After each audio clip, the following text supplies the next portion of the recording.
Assalamualaikum mga kaibigan, welcome back sa ating another FYI video. Nandito tayo ngayon sa may shawarmahan ng Serian Restaurant yan. Ayan, ganda ng paggagawa niya ng shawarma. Umorder tayo ng 13 reals na shawarma yan, chicken. Ayan, ayan ang paggawa, oh. Ayan, oh, mga kaibigan, shoutout kay Mebs TV. Ayan.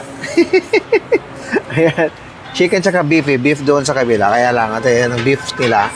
Ginagawa niyang beef. Ito, chicken to ang gawin natin. 13 real. Mibs TV. Mag-shawarma tayo. Ayan. Naku, sinausaw na sa langis. Ayan, mga kaibigan, ang kanyang shawarma. Dito lamang yan sa Damang Corniche, mga kaibigan. Kung mahilig ka sa shawarma, yan ang paggagawa. Pinakamasarap. Sila ang expert yan eh. Ayan, expert talaga yung gawa dyan.